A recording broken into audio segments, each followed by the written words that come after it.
Thanks for checking out Eating Crow. Like and subscribe so you never miss a video. Hey everyone, welcome to another episode of the Eating Crow podcast. I have Brooks Bell on the program. Hi, Brooks. Great to be here with you. Thank you. So Brooks is a local celebrity in the Raleigh area, and I have finally had the pleasure of meeting Brooks and following her company. And we're going to drill into Brooks' story, which is well beyond her being a very successful business person and entrepreneur, but more into your personal platforms and the things you're passionate about. So thanks for being with us. So Brooks, let's talk right out of the gate. Tell us what, when you wake up today in 2022, what's the first mission? What's your passion? What are you focused on? What do you do each day? My mission has been absolutely transformed in the last few years, and my life is so much better for it. When I wake up today, what I've been thinking about is to prevent colon cancer in people, particularly young people and underprivileged people, and educating them that colon cancer is a big deal, that it's rising in young people. It's something we should be aware of. And it's one of the few things that we can actually take action on and prevent it in ourselves. And that's something that I did not know a few years ago. I wish someone had told me. So when you say young people, how young? Really, probably people in their 30s and 40s. I'm 41 now, and I got colon cancer when I was 38. So, and historically, colon cancer screening has started at age 50. Yeah. And I think even people in their 50s, and 60s still feel very young. But in my mind, it's 30s and 40s are just we're not really thinking about cancer yet when we're that age, but it's starting to happen in an increasing amount just because of our lifestyle, the environment, the toxicity around us. And it's something that we just got to start to think about and take action on. Well, on behalf of everyone in their 50s, I'm glad you said we're still young. Yes, absolutely. I mean, I'm thinking about I'm less than a decade away from being 50 myself. So now, obviously when you're 38 years old, you're running a business. It's very successful. You've got a family. You're kind of at the peak of everything. And then you get this diagnosis, which is just a punch in the stomach. What did you do the next day? I know how you're a planner, you're a doer. So how did you tackle this? What was your initial reaction? I had been experiencing blood in my stool for maybe 6 or 8 weeks leading up to my diagnosis. And I had already taken some action to try to figure out what was going on. I had talked to 3 different doctors and finally got access to a colonoscopy. And when I woke up from that colonoscopy, they had found a tumor, which was the cause of the bleeding. And I went home that day. I was just like, holy crap. I mean, my life has changed. My life will forever be different from this moment forward. And my first thought was not really like my life is over. It's more that it has just changed. And now I need to prepare for how am I going to project manage my way through this? How do I learn as much as possible? How do I just get in front of this and take all the skills that I have built in dealing with adversity and building my company and now apply it to this new major challenge? I didn't really allow myself to feel, really bad for myself or feel, I was trying to be very strong going through it. And I think it did carry me through it's the strength that I needed at that moment.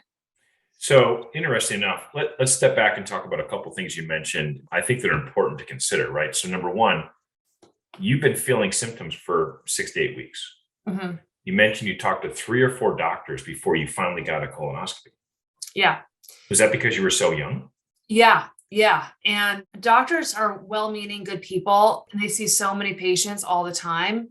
And so over time, they see patterns. And so they're not used to seeing young people, with presenting these symptoms. And when it comes to colon cancer, blood in your stool, it can also be a very benign condition like hemorrhoids. And so doctors just go straight to the more common condition. And I think they also really don't want to stress people out, so they don't want to think that they're looking down a cancer patient. And they don't want to use the C word on anybody unless they're really sure it's a problem. So I think they really avoid it. And I get that. I get why, but I think it can cause what happened to me, where I was essentially dismissed. I think the reason I was so kind of proactive and not really accepting the diagnosis that I think everyone is hoping is true. Sure. I had a stroke early on when I was 24. And again, had a very similar experience where I got to the hospital, told them I was having a stroke, and they were like, I doubt that. You're 24 and 24-year-olds don't have strokes. So I waited around in the ER for hours before I was able to get an MRI to fully diagnosis. And so I think I learned my lesson that like, you just really have to advocate for yourself when you know your body, you know, something's going on, that, you know, the doctor, you know, is hesitant to kind of go there with you.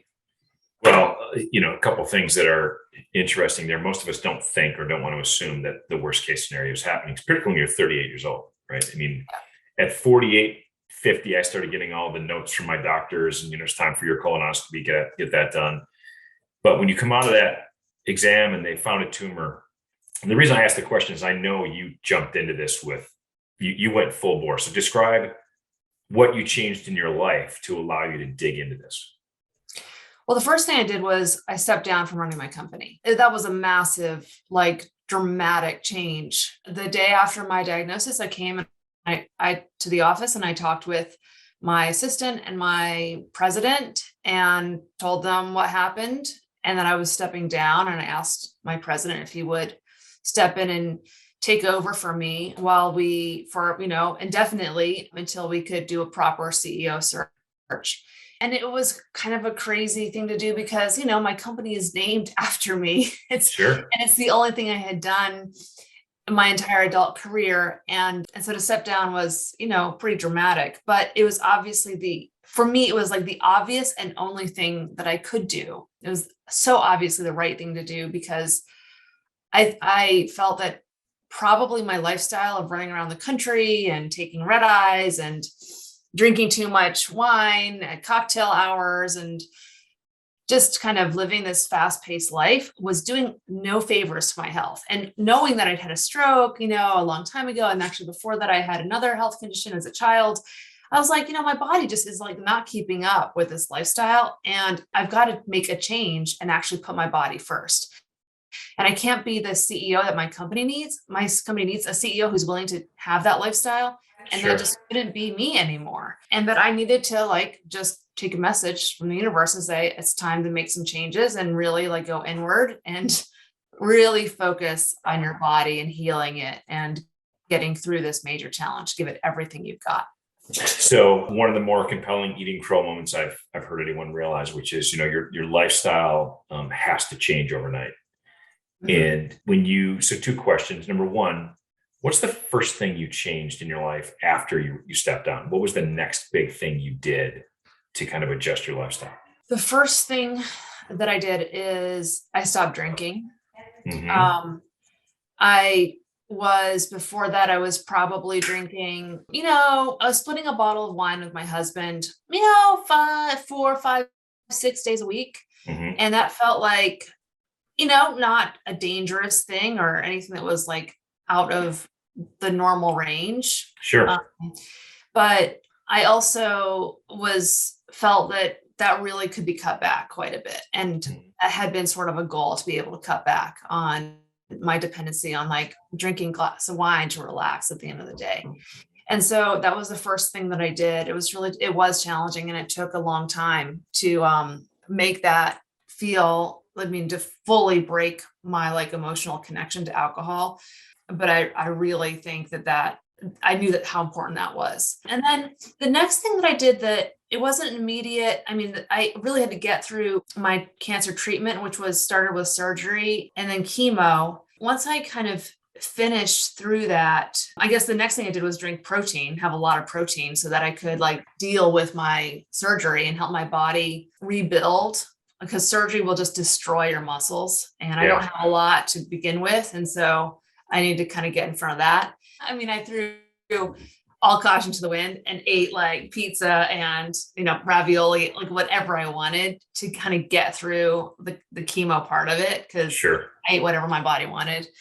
When I was done, while I was doing that, I read all this research on sort of what I should be eating. And I signed up with a functional doctor. That was the big thing I did as soon as I finished. A functional doctor they have a medicine degree, but they focus really on maintaining health and understanding your hormones, your inflammation, your gut health, kind of all the things that the mainstream primary care folks don't really look at. And they're usually cash only, and they don't take insurance. And there's oftentimes like wait lists to get to see them. There's not a lot, and they are unbelievably valuable to have in your life. If you can get access to it and prioritize it, like working with my functional doctor, like really gave me the roadmap of what I needed to do nutritionally and from a lifestyle perspective to fully heal from what I went through. Right. And when you think about the fact that you mentioned access to a functional doctor and the fact that it's not covered by insurance, do you think there's a gap in our healthcare system associated with that? Because, doctors typically, they treat a condition or a wound or a one-time incident. They're not geared towards long-term or self-care. That's right. Which is kind of what we should all be doing to prevent us from having to engage in the healthcare system. So how did you find your first functional doctor? What did you do? Did you research it? Did you get on the yellow pages, Google it, or how'd you find one? No, a friend told me about it. Okay. I had no awareness that this methodology existed. I was aware of naturopaths, and I had seen a naturopath a few years ago, but this is sort of a level above a naturopath. Yeah. Naturopaths are more about acupuncture and basic supplements, but they don't have the same credentials as a functional doctor. Yeah. A friend told me about one. She recommended her. So I got on the wait list and eventually got to see her. Her name is Dr. Harriet Hansel, and she's based here in Durham. I think she's fantastic. But yeah, I was not aware. And I think that's why and now I work with her. I'm like, this is how primary care should actually be. Amen. The problem is that we as kind of as people love getting a pill. We love it. A pill for every ill. That's what we've been trained to think, that just want to go home, like break open that bottle of pills, just take it and feel good the next day, Sure. And for that framework to work, that's the framework that we have. We've kind of fallen into this prison of pill for every ill because consumers want it and aren't willing to do it any other way. They're not willing to actually learn to cook. They're not willing to make time to do it. They're not willing to start exercising 5 or 6 days a week as you're supposed to be doing. We're just prioritizing like our careers, and we're just too busy with everything else. We just simply do not prioritize our health the way that we really need to be. And so the answer to that is just a pill. And on top of that, our pharma reinforces that, we rightfully want an evidence-based approach to medicine. Like that makes perfect sense. But that means we have to have so much evidence. Someone has to pay for that evidence. And the only companies who can afford to pay it are those who have something to sell, which is the pill, which will be pharma. And so we're basically only funding stuff that will potentially lead to a pill. And pills like do some great stuff, but like they pretty much just fix like major sickness, not like they don't actually help you stay healthy. Not at all. I can see why we have the system we have, but I think that consumers need to step up to the table and care about their health first and be willing to actually make changes and deal with the consequences it might have on their career or other things that they have previously prioritized, and the amount of money they want to spend on their food, and the amount of time they want to spend making good food.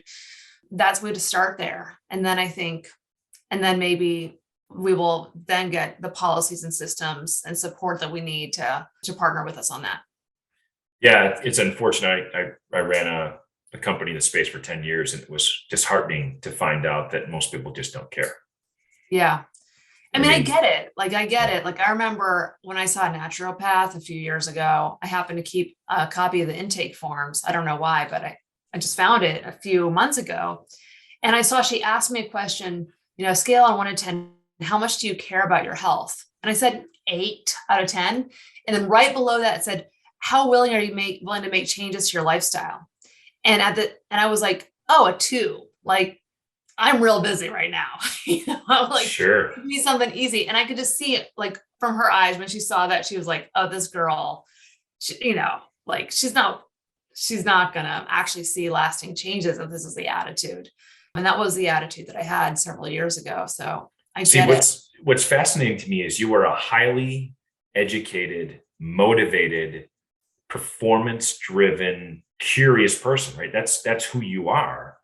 I mean, heck, you started a company out of curiosity. Like, I want to find out what's in that data. So you're data-driven, and society naturally prioritizes everything else above that, right? So, and here, I think part of the problem is America doesn't know a happy medium. And here's why. On LinkedIn, we praise everybody who's sold a company and been successful, right? That's the measure. When you get on LinkedIn, you're held against very successful people. And my favorite thing about very successful people is on the way up, they talk about the grind and how hard it is. When they get to the top, they talk about, no, it's just about being nice. And it's not about the grind. Stop working so hard. Yeah. Which is hilarious. On Instagram or Facebook, people only show the best version of themselves. They want to show the doctored picture. So you assume that fitness or health is a fitness model or a supermodel. And people think that's unachievable. They think both of those spectrums is unachievable. When really it's this balance in the middle that most of us can achieve. But to your point, there are trade-offs. Yeah. Right. I mean, there are definite trade-offs. So you talked about, first of all, adjusting your work-life balance. And you were in a position, fortunately, to do that, which is great. A lot of people can't necessarily just quit their job. They got to grind through it. Number two, you quit drinking, which a lot of people, by the way, a lot of people listening to this can relate to coming home from work. By the way, I'm one of them. I like coming home from work and I've got a decanter of whiskey behind me. I like to have a drink at night. My wife's not a big drinker, which is probably why the only reason we probably don't open a bottle of wine and drink it together, because I would be the only one drinking it. But it's part of a routine, long day. And there's something about the smell of it, sitting down, just the shifting your mindset into a different place. Yeah. Right. And it's hard to get away from that. And then moving your body and changing what you put into it, shopping thoughtfully, right? Tell us about how you started to shop and cook food. Kind of coming out of when I did through the research, my first instinct, being sort of a privileged person, my first instinct was always to outsource whatever I kind of needed. Sure. I'm gonna hire a personal trainer. I'm gonna hire for this and that. And I was like, I'm gonna hire a chef, to like cook for me, like while I'm going through treatment, and even called a couple to kind of like sort it out, because that was my first instinct. And when I kind of started actually looking into it and thinking about the type of food that I really needed to eat, which was plant-based, super fresh, like hopefully like picked in the last like couple days, not traveled very far. If I want to be fresh and full of like all of the nutrients and still like partially alive and delicious, like actually really delicious, there's no one that could do that for me. I was like, oh my God, the number one thing I can do for myself, number one investment, like money investment or time investment I can make, is to learn to cook. I was like, Brooks, you got to learn to cook. Like, this is just bottom line. You can't outsource this one thing. Because when I was going into this, I could not cook a single thing. I mean, I remember my low point is when I was microwaving eggs and they were exploding in the microwave. I remember it caused like a meltdown when I was microwaving eggs. I was microwaving bacon, I've come from some very dark places on the cooking front. I was like, okay, you gotta like take this on, this steep, scary thing. And now that I have some time, I was like, that's the thing. You got to learn to cook. So, I could do like a whole podcast series on like the journey of learning to cook, because it was long and I learned a lot. But I took that on, and that's basically what I've been doing for the last 3 years, is learning to be a good cook of good plant-based. And I eventually even learned to grow my own food. And so I actually have a vegetable garden right outside where I grow 30 vegetables in the spring and then another 30 kind of throughout the year. And that's been its own crazy journey that has deepened my connection with food now even more. But eating good food, if you want to taste good, you got to cook it yourself. You do. And when you grow it yourself, it's even more satisfying. Yeah, it's amazing. Oh, the salad you can make with your own butterhead lettuce that you grew yourself is like beyond delicious. It is. I grew up on a farm, and picking raw vegetables and eating them in the field was just amazing. And you can't, I mean, even raw sweet corn, you think, oh my God, oh, fantastic.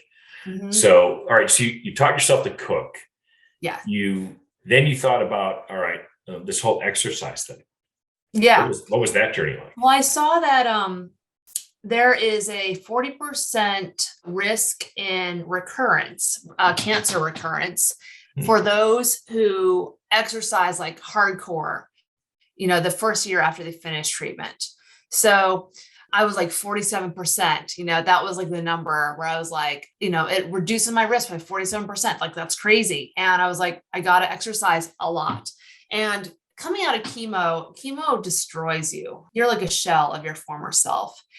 And I'm not athletic really at all. I mean, I've had a Peloton for a while, and I think I was, running. I mean, the height of my running was to do a 10-minute mile. I have like a really poor, body, lean muscle mass profile. I mean, so it is just who I am genetically, not athletic. But I remember I had this moment when I knew I had to exercise and pick up the pace. I always wanted to be athletic. I've like always wanted to run at the same pace as my peers and sort of belong in a sort of an athletic world, at least be average. And I remember sitting out at some cafe, like halfway through my chemo, feeling so weak, so sad and kind of hopeless. I mean, I felt so bad. And I remember I was outside and someone jogged by, and I was just looking at that person go by and so wistful, like thinking about one day being able to do that. And I had this vision at that point, watching her run by, that I was like, I'm going to do a triathlon. I'm going to do a triathlon for the first time. It's going to be one of the short ones.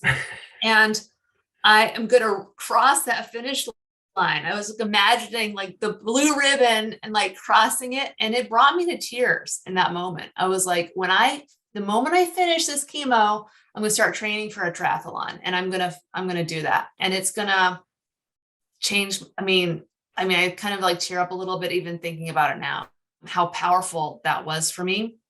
And true to my like promise, I started jogging again the moment I finished my chemo, and I started swimming.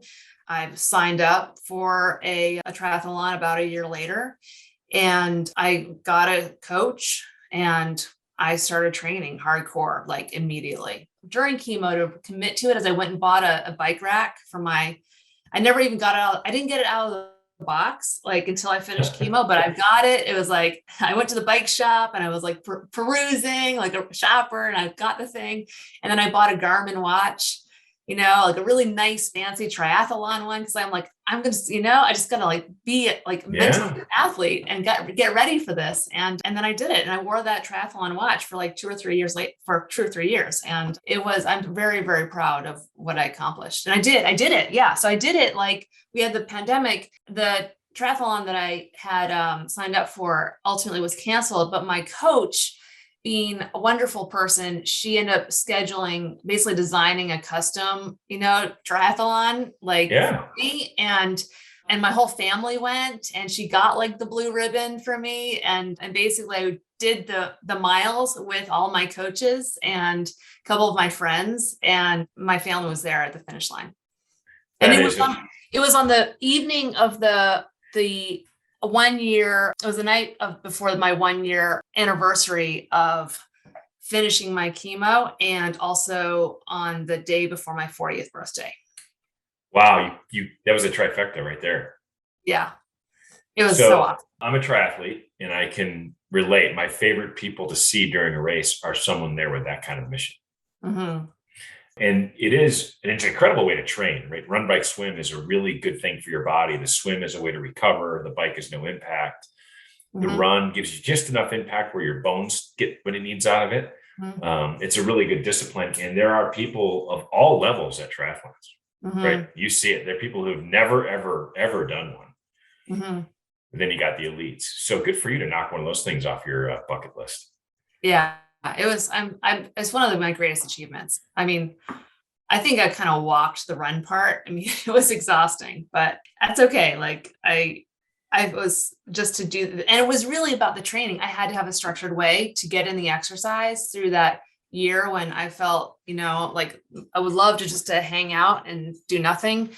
To have a structured goal was a way to kind of hack into myself and like get in the exercise that I needed to do to feel like I was doing everything possible to make sure the cancer didn't come back that first year when it's your highest risk. So, when you think about taking everything from, I'll call 0 to 100 miles an hour after the diagnosis, major job change, major food change, exercise change.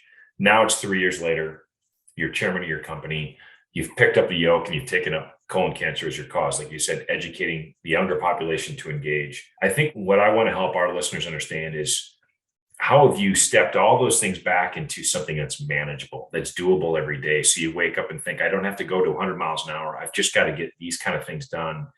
Because a lot of times, and I see all these courses where it's, work out twice a day, starve yourself, eat peanuts. It's extreme. I guess I kind of understand it if you want to do a reset.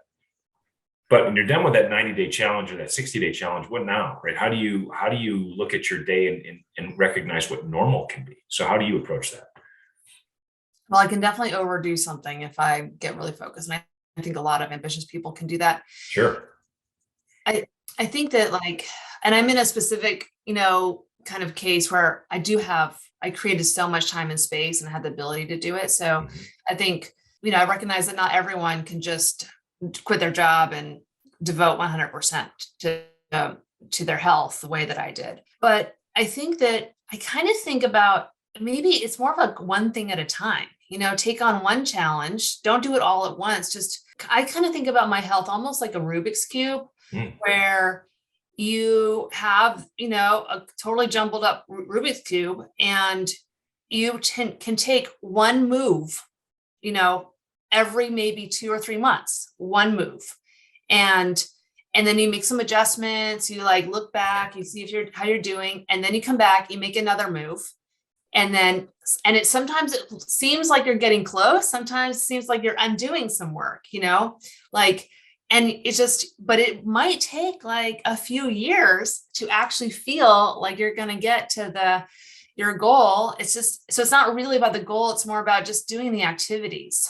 One of the systems that I made for myself, I really love that has been really effective is I call it the 5-star system. And it really is inspired by the little gold stars that you would get as a little kid, Okay. where you would get a big, board your parent would make for you for doing your chores, Basically, I got a whiteboard with a calendar kind of template on it and I put it in my closet. And then I decided what are the activities that I care about right now? And just little activities. Like right now, what's on my board, my activities, I put in my goals. My goals right now are vitality and savoring. Those are my high level goals. And then I have a weight target goal.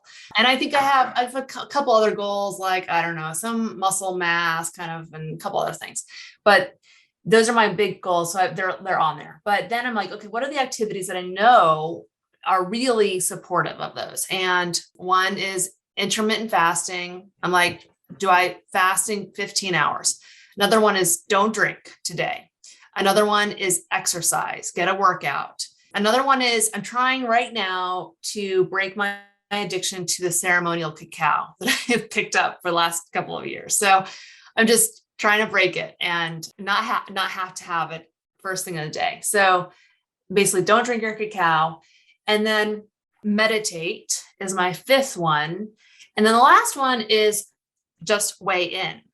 And so I put in the weigh in as that's only on there because if I weigh in the morning, I immediately give myself a star. And so every time I do all these things, I give myself stars for all of them. And so I get a star out of the gate and I get to feel good about myself. And basically by weighing in, it helps me get kind of intentional about the day. And then I don't know if I meditate or I have if I don't have, if I don't still have my cacao or I have a glass of wine, whatever, I'm not going to get all 6 of my stars, but I'll still get 3 or 4. And at the end of the day, I guess count all the things I did right today. And the days I get all 6, I'm like, that was a great day. And then I get to just, I don't know, if it keeps me sort of focused on the activities that I know will make me feel really good. And those, you can change those activities. Like if I'm Sure. like, at any time, you can totally personalize them. Whatever you want to work on, give yourself a star for it. And then want to change, you change, it's totally fine. And then but it's focusing on the things you're doing right each day rather than wrong. And you just trust the more you do the activities, the more you will achieve your high level goals. It's actually pretty ingenious. When I'm recording a podcast, I always try to think of what the name's going to be. And the Rubik's Cube is going to be, I'm going to weave that in the name. I love that analogy, Brooks. Thank you. Right. When you're, like you said, you got 3 of them in a row, but to get the next row, you've got to undo the 3 you just did and kind of figure out how to make that balance of a step back with 2 steps forward. And eventually you kind of just make yourself the progress. And then you want to mix it all up again and try it over, right? You can't stop there, right? The Rubik's Cube in a sense is never really ever done. Right. Yeah, exactly. You probably will never get all of the, the sides, but if you get like 4 out of 6, like that's great. And then I get sad when I see the video of the 10-year-old kid solves it in like 38 seconds. Yeah, there's definitely a method. Oh my goodness, I don't know how their brains work. So let's fast forward to, you've kind of figured out how to adjust your life. You've got this 5-star habit, this kind of a Rubik's Cube approach to everything. These last 3 years, when you think about Brooks Bell, you started this company, it had a mission and a plan. You've got Greg running it, who's a super guy and a great team. How has your approach to what Brooks does changed? And where do you see the company going in the next 5 years? Is the vision changed based on your own experiences? I mean, what are you bringing to the table there? As far as my role in Brooks Bell? Well, just the vision for Brooks. I mean, when you see the company, how do you think it's going to evolve? And what do you, as the chairman, kind of, when you sit down with the team, you say, hey, I've learned some things over the last 3 years. Yeah. But I'm so proud of the team and just love how Greg has kind of taken over and how he's growing it. What we are doing, it's kind of before I left, we started to focus on customer centricity and I think, we made a framework and kind of had some work, but it was kind of, it was difficult to get our clients to meet us where we were.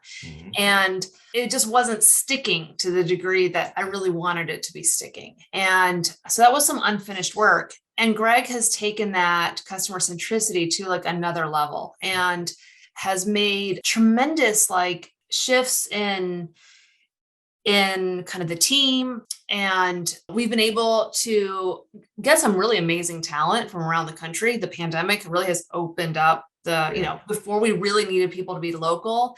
And so now we can recruit from everywhere. And so we've just up-leveled the talent that we have access to. And now we can work with this sort of remote kind of model. And it's been fantastic for the quality of our work. And I think that he is, and then we're focusing more on insights rather than just output. And so insights is a lot harder to, measure, or it's just a lot squishier of a concept than just like, racking up wins, which is what we did for our first 15 years. And how do we like scale that? And how do we learn from our insights? How do our clients learn from our insights? And that's now become core to their business strategy. And I'm just thrilled to see him pull that off, because that's kind of was the vision that I wanted. And the other thing that's really great is I think now the team, I just met her. I came back and presented our history to everyone a couple of weeks ago, which is something I do for new employees, and realized that 60% of the team I hadn't met, yet. Wow. And so it is a very different team, but they're like still like they still represent our core values. Everyone who was there, they were all authentic. They were all just really great people. And I just love that we have maintained that kind of the culture that we have had for so long without me there. So I'm just so proud that we have, that everyone who is there, that we have a culture that is durable and that's alive. So the reason I asked the question is when you mentioned your way of thinking, when I talked with Greg, and I talked with Dan and I talked with Kylie and some of the other leaders at Brooks Bell, the Rubik's Cube concepts popped out to me because you said you're looking at insights, right? And if you're sitting with a client, Dan and Kylie mentioned that you guys have relationships with customers with 4+ years, right? You've been around a long time. Oh, yeah. In a sense, they've got to get comfortable with this Rubik's Cube idea, right? You feel like you've got a path, you got three of the colors together, but you discover some insight that says maybe we got to turn and rotate this direction, and it never stops, right? You're just moving the Rubik's Cube down the line, but it's always twisting and turning. Yeah. And it is a little bit softer. It's harder to get people there, but you're making bigger impacts inside of organizations than just a data-driven project.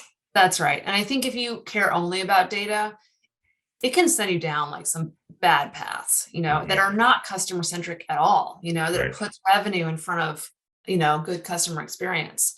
And we've seen that. We've definitely seen that in action. And so we've got to kind of neutralize that threat with insights. Mm-hmm.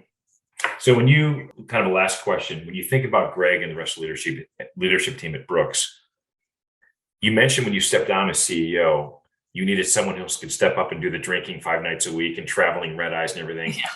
Yeah. Have you adjusted? I mean, when you sit down with Greg and the leadership team, what's that conversation like to make sure they don't end up in the same situation, right? How do you help them rethink their objectives and their goals and realign everything? I think the pandemic honestly has helped so much. And Greg, I mean, you see him on LinkedIn, like half the stuff he posts about are on work-life balance. Absolutely. So he runs a mile every day. And I see on his calendar, I don't know if he wants me to share this publicly, but he puts in every day, every work day, take a nap, like middle of the day is his nap time. And so he's modeling like self-care to the whole company. And I think that is fantastic. I mean, now the fact that we can be more remote doesn't require that you get on the plane constantly. Right. And I think that's huge for us, and that we can, and how I think whether or not he depends on a glass of wine to relax him, is hope, I know he's great. I mean, I don't know if he has that same kind of instinct as I did, but I think we're really trying to make things a lot more balanced for ourselves and for our team. Yeah, I noticed that in my conversations with Greg, the thought process here is because we don't have to get in an airplane, we don't have to drive into the office as much. It's not to get that time back for work.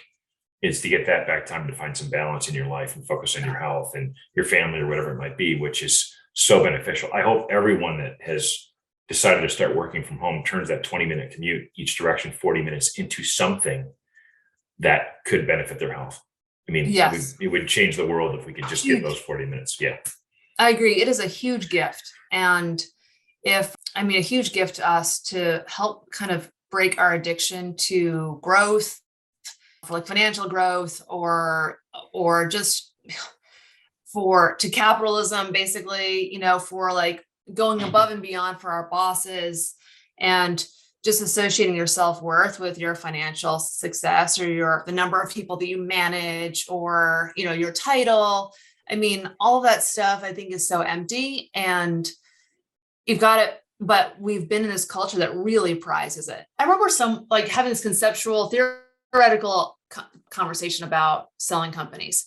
The person I was talking to kind of was really judging me on the idea that that I could sell a company for less, be okay with selling companies for something that's not what it might be really worth, And I was like, it's none of your business, what I do.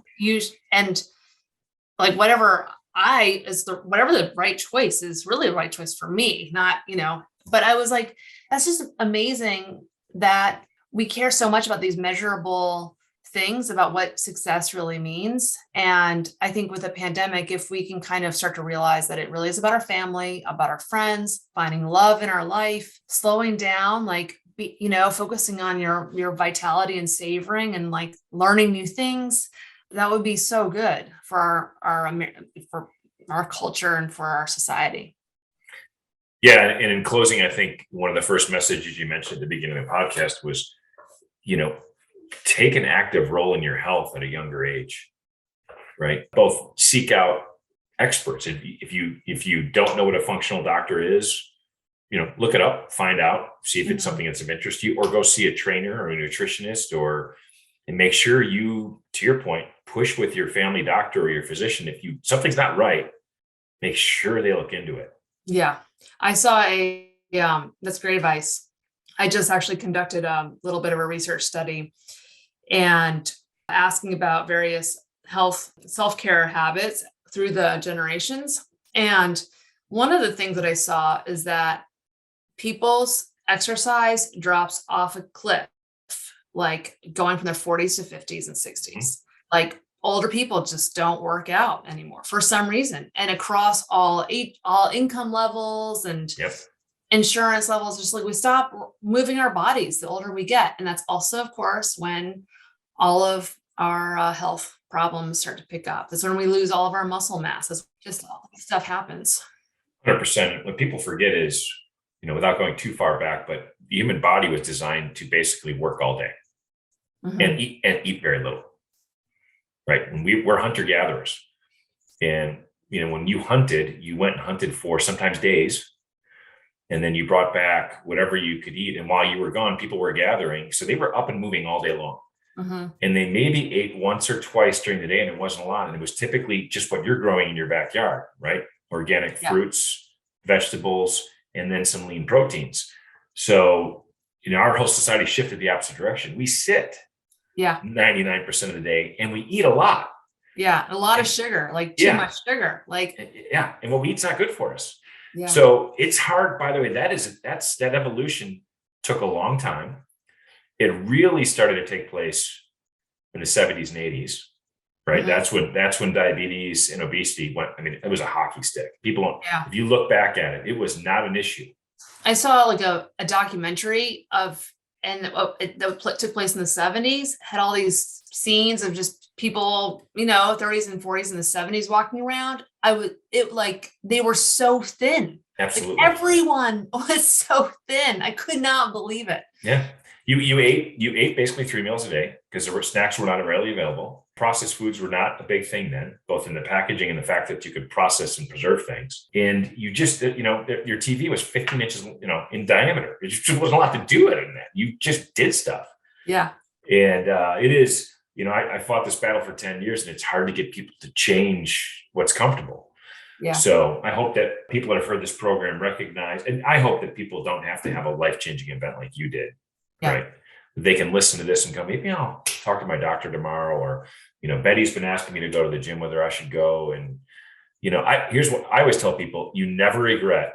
I've never heard anyone regret a healthy meal. Mhm. Like when you've had a good organic meal, you go, that tasted amazing, and I feel good afterwards. Yeah. No one ever regrets it. No one ever regrets a workout, right? You get done with a workout and no one goes, I wish I would have done that.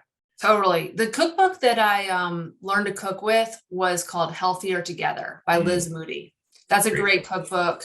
It will take, and it's designed for cooking as a couple. So you and your, roommate or your spouse can cook something together. It's great to do it together. And then the food that's in that is like, all of it's amazing. So amazing. And it's all healthy, it's nourishing. And I cooked almost everything in that cookbook over the first year I was learning to cook. And by sticking to one cookbook, it allowed my pantry to start to match sort of what the cookbook author's pantry looked like.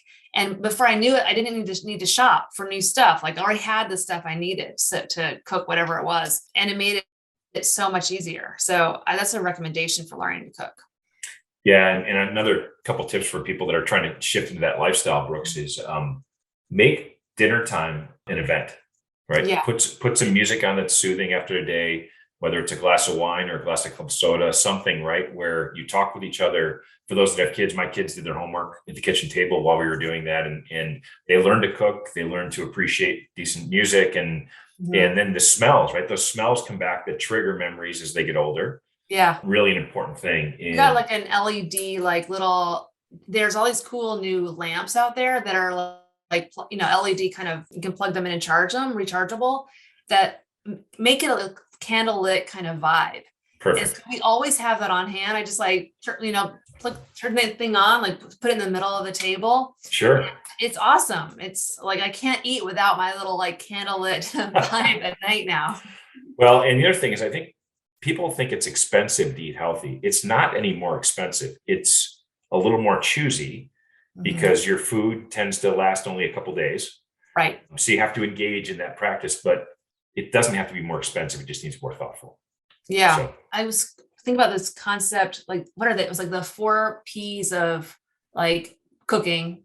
It was like prep and I don't think I'm going to remember it on this spot because I haven't fully baked it, but it was basically trying to break down how do you basically really learn to cook, and like getting like a meal plan together is super important. Just sitting down to think about what are you going to eat, and that has to be like really great. Like it's like amazing. Go through your cookbooks and just like fantasizing about these amazing things, and you'll go to the supermarket all the time, but like it ends up being like pretty wonderful part of your life. yeah, it does. You learn to embrace food rather than have it as an enemy.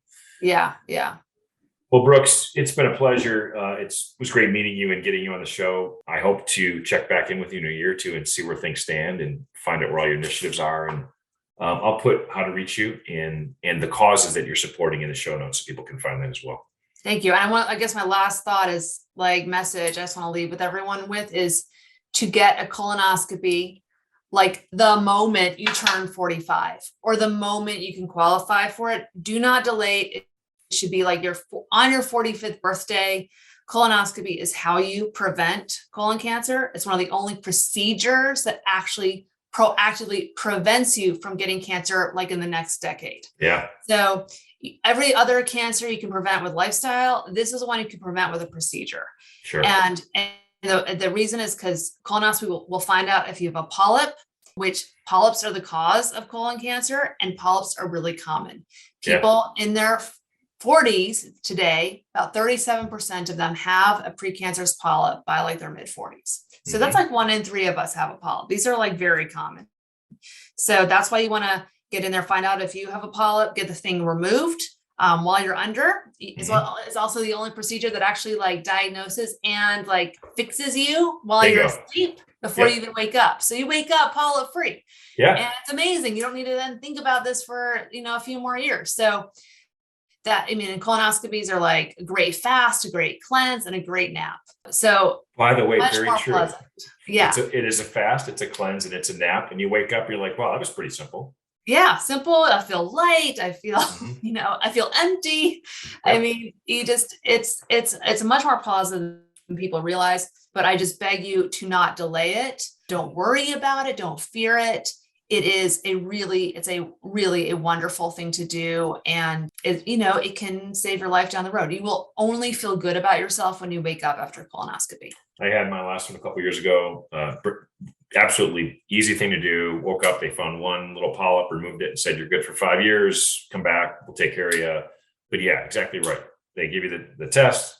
They find out what's going on. They remove anything that doesn't look good. And you wake up and you're like, I can't believe I made that a big deal. Yeah. It was not a big deal. And then you could have an amazing meal afterwards. Like you're so hungry, and then you could go off and like pretty much treat yourself, like eat whatever you want. I did.